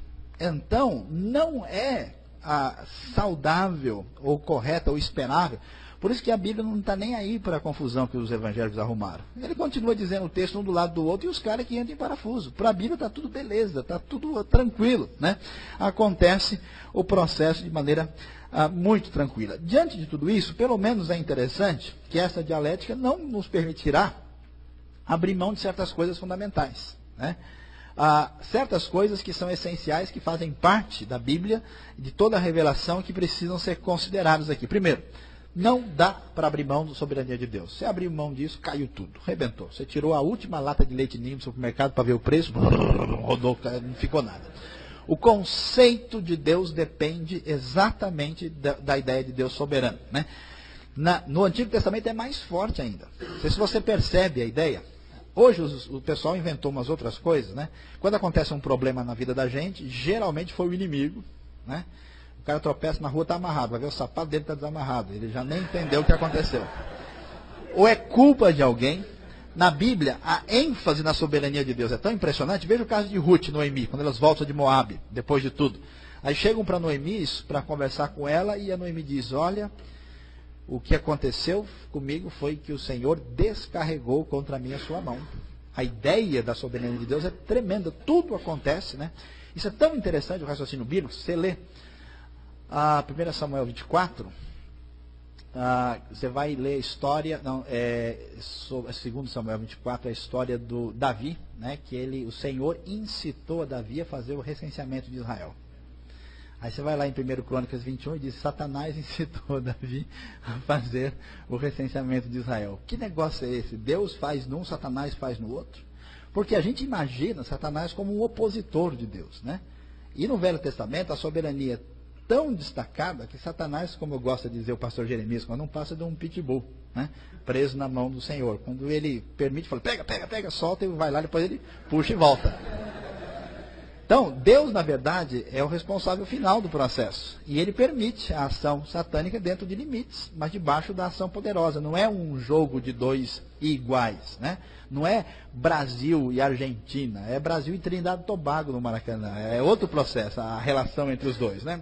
Então, não dá para abrir. Não dá para abrir mão da salvação pela graça e pela fé. Quando alguém for além na liberdade humana, que ele não considerar mais salvação pela graça e pela fé, pode esquecer que não tem mais como colocá-lo numa posição de acordo com as Escrituras. A responsabilidade humana também não pode ser abandonada. O homem é responsável pelo que faz. Ele não é um mero robô. Ele tem ação, determinação, tem culpa pelo que ele faz, não pode ser colocado em Deus. E a gente pode discutir os detalhes disso, mas sem dúvida a Bíblia nos dá a ideia que essa salvação em Cristo é segura. Nós temos segurança em Cristo, não se pode construir uma salvação que, por causa de uma bolinha de ping-pong ou qualquer coisa, a pessoa deixe isso, falta a compreensão do que significa de fato essa salvação. Diante disso, nós já estamos caminhando para o final aqui, já estamos nos 35 do segundo tempo, vamos lá? A teologia bíblica procura fugir dessas categorias aprisionadoras do texto e faz exegese, que é a arte de interpretar, de ler o texto a partir das línguas originais, e respeita o texto. Escuta o texto e vamos ver o que ele tem a dizer. Permite a tensão dialética, não precisa ser uma coisa contra a outra. Veja bem, o que realmente acontece? A gente tem condição de entender? Não tem condição. Como é que se resolve a soberania divina e a liberdade humana? Se resolve? Não se resolve. Parte disso é misterioso. Deus age, você age. Então, nós temos aí uma parte do processo, duas paralelas só se encontram no infinito. Né? Uma moeda, não tem quem achou a moeda de um lado só, levanta a mão aí. Né? Toda moeda tem que ter dois lados. E isso não dá para compreender, está além da nossa condição. Toda vez que você tenta forçar para montar um sistema, você corta um pedaço do processo, pratica a teologia do Saci Pererê e a coisa não funciona de acordo com o texto. O texto não fica preso a caixas e devemos entender que a questão como algo que vai além da nossa razão. Apesar dessa situação toda, nós devemos seguir alguns conselhos ao tentar lidar com o texto devidamente. Primeiro, manter a tensão entre certas ideias. Qual é o grande problema? A gente imagina, preste bem atenção, que o texto bíblico é montado para satisfazer a nossa curiosidade. É igual estudo de escatologia. A pessoa não vai ouvir o estudo para fazer o que o texto tinha intenção, que é, veja que tipo de pessoas vocês devem ser, que tipo de piedade diante do fato da volta de Cristo. A ideia é saber se o anticristo vai ter unha encravada, para que time ele vai torcer, onde é que ele vai nascer, né? Se ele vai ter 1,80 m, 1,76 m e assim por diante. São perguntas que pretendem satisfazer a curiosidade humana, o que não é a proposta do texto bíblico. Então, as ideias têm tensão na Bíblia, porque isso tem uma função importante. Não dá para resolver tudo racionalmente. Precisamos entender a função do texto e obedecer. Veja bem. Quando a gente pega as categorias sistemáticas e joga, a gente prende o texto. Quer ver um livro da Bíblia altamente comprometido? É 1 Coríntios. 1 Coríntios capítulo 7 fala de celibato. Quem que vai falar sobre isso? Celibato você apanha, né? Porque vai ficar complicado, ninguém quer saber disso. Mas está lá, então a pessoa, não, isso aqui eu vou deixar para uma outra ocasião. Chega no capítulo 11 sobre o véu. Que véu, que nada, esse negócio de véu já era. Puxa, vai para o 12. Véu não cabe. Não vamos, será que, o que esse texto está fazendo aqui? Problema dele, depois eu descubro. Vamos para o próximo. 12. 12, a gente tem a questão dos dons carismáticos. Igrejas mais fechadas não vão nem tocar nesse assunto, imagina, vai dar uma confusão. 14, fala sobre como lidar com o dom de línguas. 1 Coríntios, em grande parte das igrejas, metade já foi para o vinagre, não dá nem para abrir e falar sobre ele, porque a teologia sistemática controla, a pessoa não pode mexer. Texto bíblico não foi feito para confortar ninguém. E a Bíblia não pode ser amansada pela teologia, pela filosofia. E se a Bíblia produzir confusão na cabeça do cara, deixa produzir. Um pouquinho de confusão não faz mal para ninguém. Né? Aí o cara, ele fica, porque isso é bom, porque o cara fica pensando, você descobre quem está vivo na igreja, depois você coloca, aí o cara vem, pastor, peraí, eu não entendi. Eu falo, opa, esse está vivo. Ele não veio matar o tempo dele aqui, ele está realmente ligado no que está sendo falado. Porque senão, né, a ideia é jogar uma aspirina espiritual nos caras para eles aguentar a próxima semana, e a gente simplesmente quer satisfazer a curiosidade e deixar o pessoal felizes para sempre. Mas a ideia do texto é diferente. Então, muitos textos, se o texto que você lê enfatiza obediência e advertência, deixa o pessoal obedecer e ficar divertido. Se eles se sentirem um pouco preocupados, deixa o cara lá. E se o outro texto enfatiza a soberania e o amor de Deus? Também, eu me lembro que eu preguei uma vez um desses textos pesados sobre o amor de Deus. O cara no final do culto falou, ficou bravo, me chamou lá, pastor, você não pode fazer uma coisa dessa. Eu falei, mas que foi, pastor? Não pode. Quase que eu falei, cruz credo, crê em Deus para, o que houve? Né? Não sei o que lá, tal. Aí ele chegou e falou, não, porque do jeito que o irmão falou, se for assim, o pessoal nem vem mais na igreja. O pessoal já é cara de pau, já pega leve. Não falar que Deus é desse jeito, é que ninguém vem. Aí eu falei, mas o marketing não pode controlar o texto, irmão. Deixa, se o pessoal não vem. O que eu vou fazer o quê? Né? Então a ideia é essa. Nós precisamos entender a complexidade de certos temas. Colocar em caixinhas definidas e tentar minimizar a força do texto não é a resposta correta. Precisamos saber o que é fundamental, o que o texto pretende, e escute o texto e não force o texto. É bom, né? A coisa que me deixa mais chateado e triste no nosso país é que o que menos se procura, o que menos se vende na área de literatura chama-se comentário bíblico. Há alguma coisa errada nesse processo. Ou as pessoas têm uma conexão direta que eles não precisam nem saber do que se trata, ou há uma espécie de desinteresse. O texto não pode forçá-lo. Leia o texto 3, 4 vezes, deixa o texto pregar para você primeiro, depois você fala para os outros, porque é palavra de Deus. E encerrando aqui, eu não vou gastar tempo olhando isso, mas a exegese original procura ver o texto, né, descobrir o seu sentido. Aqui tem todas as palavras, né? A palavra bahar e várias palavras do grego que tem a ver com eleição, com escolha, tomar, designar, ordenar. Não há tempo para a gente olhar esses detalhes. Aqui só um exemplo, só para a gente ver para que lado caminha uma teologia mais exegética e mais responsável com a Bíblia.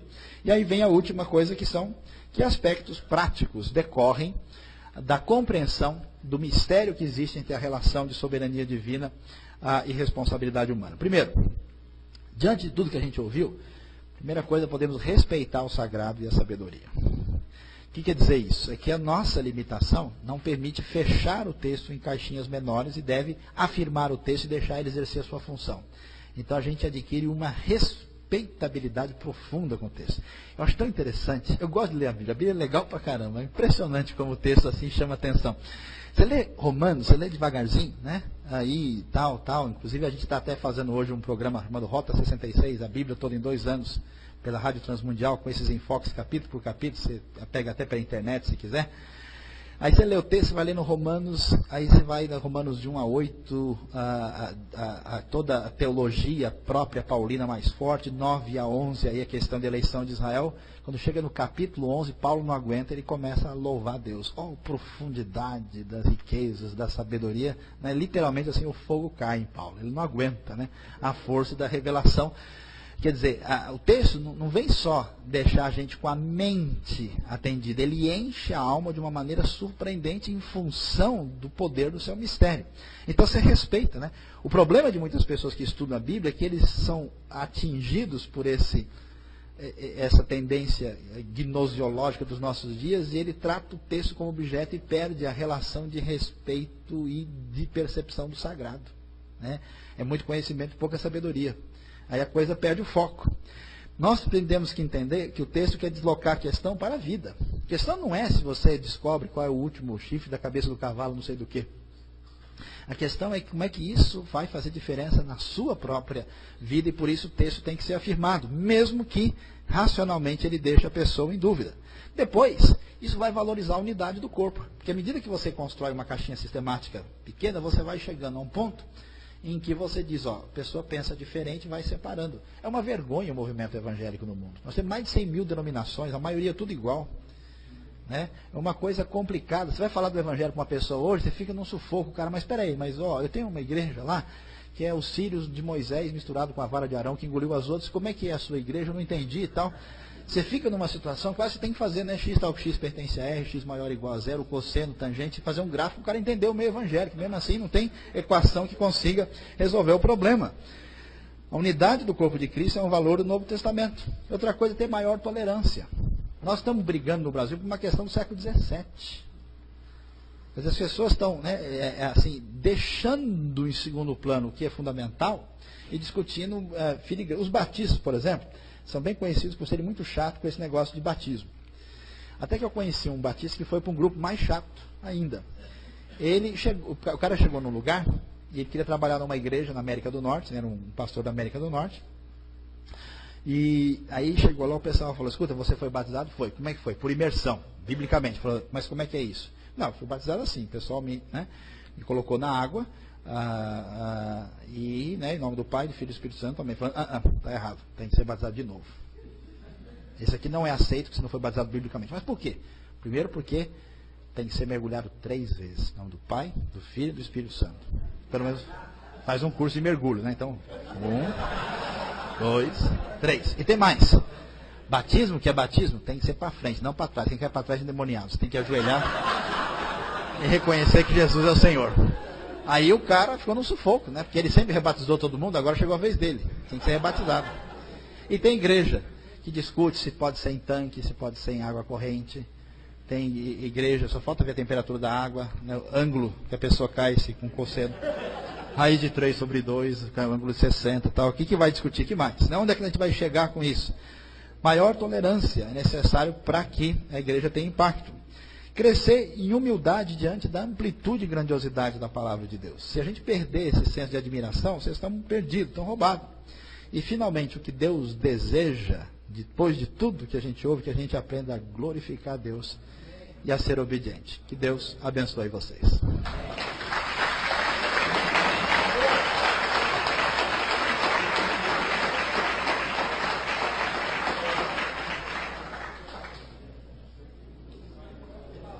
Processo de contradição. Ou seja, se Deus é soberano, eu não posso ser livre. Se eu sou livre, Deus não pode ser soberano. A pergunta é, será que as coisas são assim? O processo, a maneira de raciocinar na Bíblia é muito mais dialética. Quer ver um exemplo claro? Dá uma lida nos profetas, por exemplo. Lê os profetas e você fica maluco.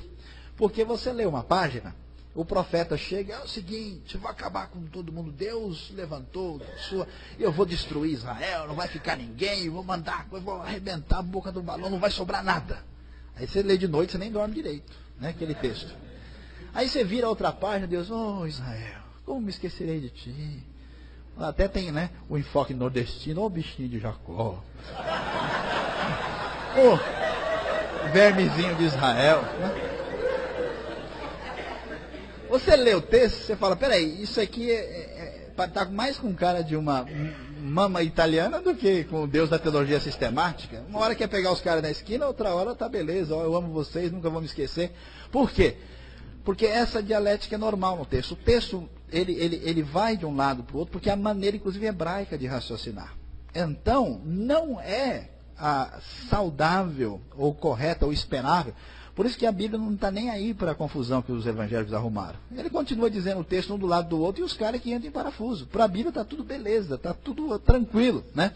Acontece o processo de maneira muito tranquila. Diante de tudo isso, pelo menos é interessante que essa dialética não nos permitirá abrir mão de certas coisas fundamentais, né?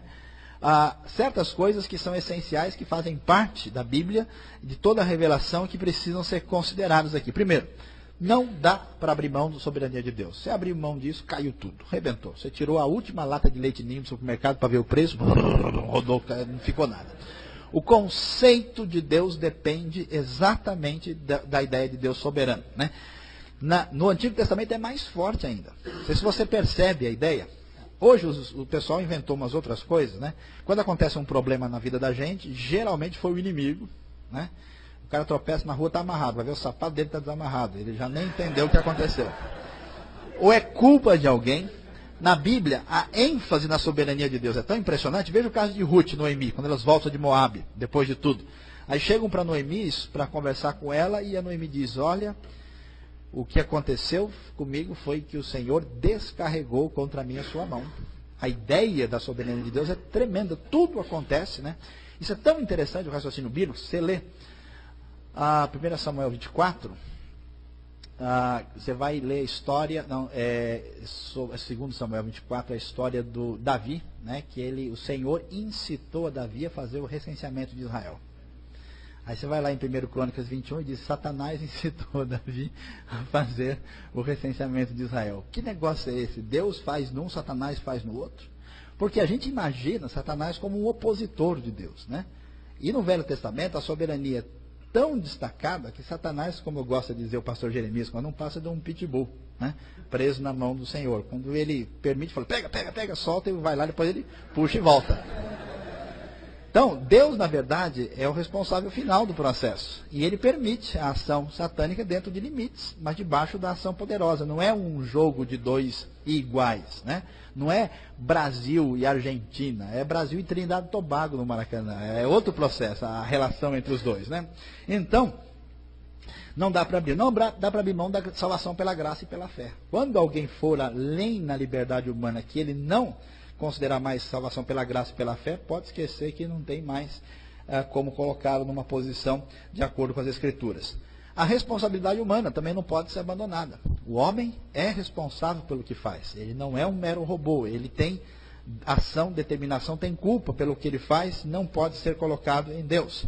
E a gente pode discutir os detalhes disso, mas sem dúvida a Bíblia nos dá a ideia que essa salvação em Cristo é segura. Nós temos segurança em Cristo, não se pode construir uma salvação que, por causa de uma bolinha de ping-pong ou qualquer coisa, a pessoa deixe isso, falta a compreensão do que significa de fato essa salvação. Diante disso, nós já estamos caminhando para o final aqui, já estamos nos 35 do segundo tempo, vamos lá? A teologia bíblica procura fugir dessas categorias aprisionadoras do texto e faz exegese, que é a arte de interpretar, de ler o texto a partir das línguas originais, e respeita o texto. Escuta o texto e vamos ver o que ele tem a dizer. Permite a tensão dialética, não precisa ser uma coisa contra a outra. Veja bem, o que realmente acontece? A gente tem condição de entender? Não tem condição. Como é que se resolve a soberania divina e a liberdade humana? Se resolve? Não se resolve. Parte disso é misterioso. Deus age, você age. Então, nós temos aí uma parte do processo, duas paralelas só se encontram no infinito. Né? Uma moeda. Não tem quem achou a moeda de um lado só, levanta a mão aí. Toda moeda tem que ter dois lados. E isso não dá para compreender, está além da nossa condição. Toda vez que você tenta forçar para montar um sistema, você corta um pedaço do processo, pratica a teologia do Saci Pererê e a coisa não funciona de acordo com o texto. O texto não fica preso a caixas e devemos entender que a questão como algo que vai além da nossa razão. Apesar dessa situação toda, nós devemos seguir alguns conselhos ao tentar lidar com o texto devidamente. Primeiro, manter a tensão entre certas ideias. Qual é o grande problema? A gente imagina, preste bem atenção, que o texto bíblico é montado para satisfazer a nossa curiosidade. É igual estudo de escatologia. A pessoa não vai ouvir o estudo para fazer o que o texto tinha intenção, que é: veja que tipo de pessoas vocês devem ser, que tipo de piedade diante do fato da volta de Cristo. A ideia é saber se o anticristo vai ter unha encravada, para que time ele vai torcer, onde é que ele vai nascer, né? Se ele vai ter 1,80 m, 1,76 m e assim por diante. São perguntas que pretendem satisfazer a curiosidade humana, o que não é a proposta do texto bíblico. Então, as ideias têm tensão na Bíblia, porque isso tem uma função importante. Não dá para resolver tudo racionalmente. Precisamos entender a função do texto e obedecer. Veja bem. Quando a gente pega as categorias sistemáticas e joga, a gente prende o texto. Quer ver um livro da Bíblia altamente comprometido? É 1 Coríntios. 1 Coríntios capítulo 7 fala de celibato. Quem que vai falar sobre isso? Celibato você apanha, né? Porque a coisa vai ficar complicada, ninguém quer saber disso. Mas está lá, então a pessoa: não, isso aqui eu vou deixar para uma outra ocasião. Chega no capítulo 11 sobre o véu. Que véu, que nada, esse negócio de véu já era. Puxa, vai para o 12. Véu não cabe. Não vamos, será que, o que esse texto está fazendo aqui? O problema dele, depois eu descubro. Vamos para o próximo. 12. 12, a gente tem a questão dos dons carismáticos. Igrejas mais fechadas não vão nem tocar nesse assunto, imagina, dá uma confusão. 14, fala sobre como lidar com o dom de línguas. 1 Coríntios, em grande parte das igrejas, metade já foi para o vinagre. Não dá nem para abrir e falar sobre ele, porque a teologia sistemática controla, a pessoa não pode mexer.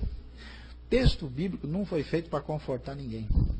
E a Bíblia não pode ser amansada pela teologia e pela filosofia. E se a Bíblia produzir confusão na cabeça do cara, deixa produzir. Um pouquinho de confusão não faz mal para ninguém, né? Aí o cara, ele fica, porque isso é bom, porque o cara fica pensando, você descobre quem está vivo na igreja, depois você coloca, aí o cara vem, pastor, peraí, eu não entendi. Eu falo, opa, esse está vivo, ele não veio matar o tempo dele aqui, ele está realmente ligado no que está sendo falado. Porque senão, né, a ideia é jogar uma aspirina espiritual nos caras para eles aguentar a próxima semana, e a gente simplesmente quer satisfazer a curiosidade e deixar o pessoal felizes para sempre. Mas a ideia do texto é diferente. Então, muitos textos, se o texto que você lê enfatiza obediência e advertência, deixa o pessoal obedecer e ficar divertido. Se eles se sentirem um pouco preocupados, deixa o cara lá. E se o outro texto enfatiza a soberania e o amor de Deus? Também, eu me lembro que eu preguei uma vez um desses textos pesados sobre o amor de Deus. O cara no final do curso falou, ficou bravo, me chamou lá, pastor, você não pode fazer uma coisa dessa. Eu falei, mas que foi, pastor? Não pode. Quase que eu falei, cruz credo, crê em Deus para, o que houve? Não sei o que lá, tal. Aí ele chegou e falou, não, porque do jeito que o irmão falou, se for assim, o pessoal nem vem mais na igreja. O pessoal já é cara de pau, já pega leve. Não falar que Deus é desse jeito é que ninguém vem. Aí eu falei, mas o marketing não pode controlar o texto, irmão. Deixa o pessoal não vem. Que eu vou fazer o quê? Né? Então a ideia é essa. Nós precisamos entender a complexidade de certos temas. Colocar em caixinhas definidas e tentar minimizar a força do texto não é a resposta correta.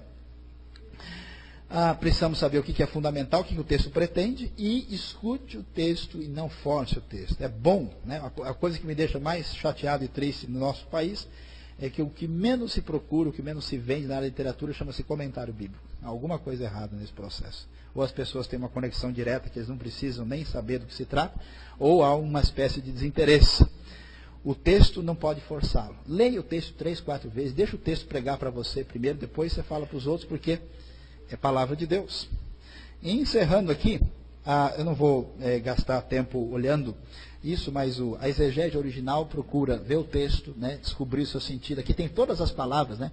A palavra barrar e várias palavras do grego que tem a ver com eleição, com escolha, tomar, designar, ordenar. Não há tempo para a gente olhar esses detalhes. Aqui só um exemplo, só para a gente ver para que lado caminha uma teologia mais exegética e mais responsável com a Bíblia.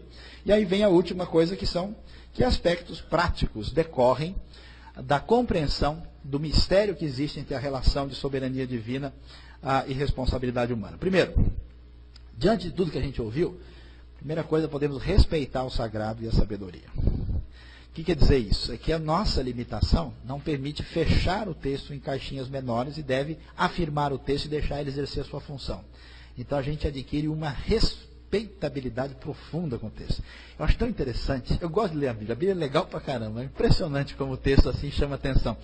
Você lê Romanos, você lê devagarzinho, né? Aí, tal. Inclusive, a gente está até fazendo hoje um programa chamado Rota 66, a Bíblia toda em 2 anos, pela Rádio Transmundial, com esses enfoques capítulo por capítulo. Você pega até pela internet, se quiser. Aí você lê o texto, você vai lendo Romanos, aí você vai no Romanos de 1 a 8, toda a teologia própria paulina mais forte, 9 a 11, aí a questão de eleição de Israel. Quando chega no capítulo 11, Paulo não aguenta, ele começa a louvar a Deus. Oh, profundidade das riquezas, da sabedoria. Né? Literalmente assim, o fogo cai em Paulo. Ele não aguenta, né? A força da revelação. Quer dizer, o texto não vem só deixar a gente com a mente atendida, ele enche a alma de uma maneira surpreendente em função do poder do seu mistério. Então você respeita, né? O problema de muitas pessoas que estudam a Bíblia é que eles são atingidos por essa tendência gnosiológica dos nossos dias e ele trata o texto como objeto e perde a relação de respeito e de percepção do sagrado. Né? É muito conhecimento e pouca sabedoria. Aí a coisa perde o foco. Nós temos que entender que o texto quer deslocar a questão para a vida. A questão não é se você descobre qual é o último chifre da cabeça do cavalo, não sei do que. A questão é como é que isso vai fazer diferença na sua própria vida e por isso o texto tem que ser afirmado, mesmo que racionalmente ele deixe a pessoa em dúvida. Depois, isso vai valorizar a unidade do corpo. Porque à medida que você constrói uma caixinha sistemática pequena, você vai chegando a um ponto em que você diz, ó, a pessoa pensa diferente e vai separando. É uma vergonha o movimento evangélico no mundo. Nós temos mais de 100 mil denominações, a maioria tudo igual. né? É uma coisa complicada. Você vai falar do evangelho com uma pessoa hoje, você fica num sufoco, cara, mas espera aí, mas ó, eu tenho uma igreja lá, que é os cílios de Moisés misturado com a vara de Arão, que engoliu as outras, como é que é a sua igreja? Eu não entendi e tal. Você fica numa situação, quase você tem que fazer, né? X tal que X pertence a R, X maior ou igual a zero, cosseno, tangente, fazer um gráfico, o cara entender o meio evangélico. Mesmo assim, não tem equação que consiga resolver o problema. A unidade do corpo de Cristo é um valor do Novo Testamento. Outra coisa é ter maior tolerância. Nós estamos brigando no Brasil por uma questão do século XVII.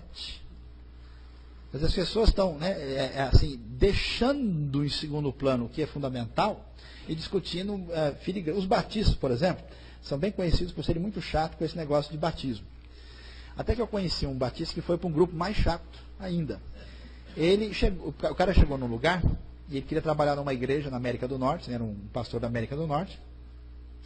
E aí chegou lá, o pessoal falou, escuta, você foi batizado? Foi. Como é que foi? Por imersão, biblicamente. Falou, mas como é que é isso? Não, fui batizado assim, o pessoal me colocou na água, e em nome do Pai, do Filho e do Espírito Santo também. Falando, está errado, tem que ser batizado de novo. Esse aqui não é aceito, que se não foi batizado biblicamente. Mas por quê? Primeiro porque tem que ser mergulhado 3 vezes. Em nome do Pai, do Filho e do Espírito Santo. Pelo menos faz um curso de mergulho, né? Então, 1, 2, 3. E tem mais. Batismo, que é batismo, tem que ser para frente, não para trás. Quem quer para trás é endemoniado. Você tem que ajoelhar e reconhecer que Jesus é o Senhor. Aí o cara ficou no sufoco, né? Porque ele sempre rebatizou todo mundo, agora chegou a vez dele. Tem que ser rebatizado. E tem igreja que discute se pode ser em tanque, se pode ser em água corrente. Tem igreja, só falta ver a temperatura da água, né? O ângulo que a pessoa cai-se com cosseno. Raiz de 3/2, ângulo de 60 e tal. O que vai discutir? Que mais? Onde é que a gente vai chegar com isso? Maior tolerância é necessário para que a igreja tenha impacto. Crescer em humildade diante da amplitude e grandiosidade da palavra de Deus. Se a gente perder esse senso de admiração, vocês estão perdidos, estão roubados. E finalmente o que Deus deseja, depois de tudo que a gente ouve, que a gente aprenda a glorificar a Deus e a ser obediente. Que Deus abençoe vocês.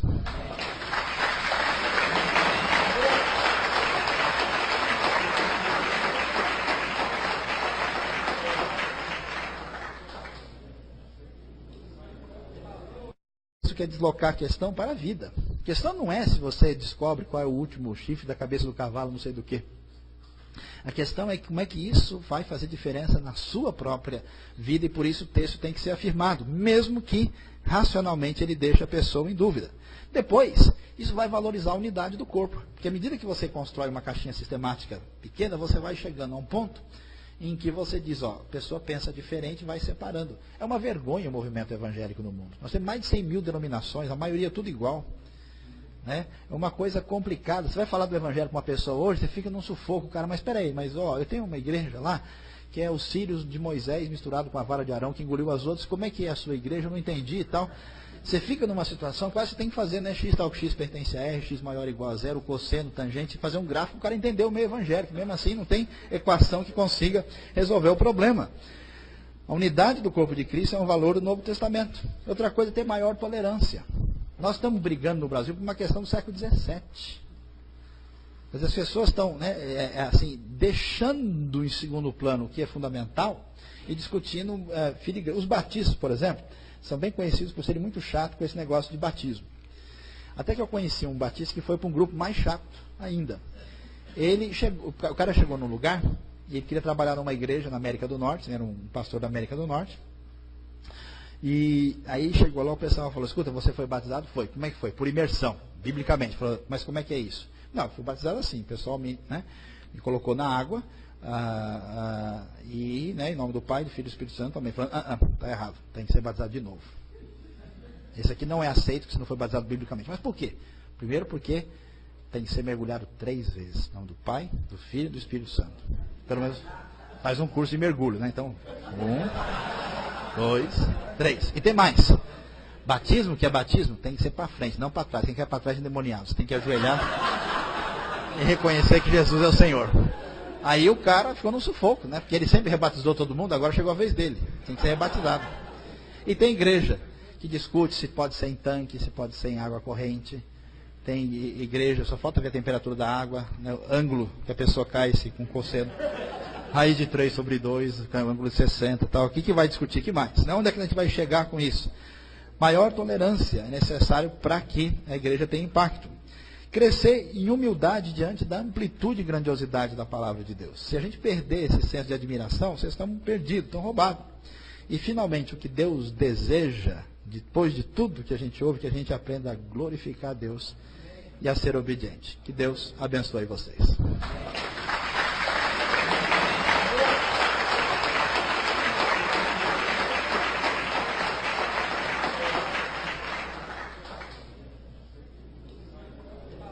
Onde é que a gente vai chegar com isso?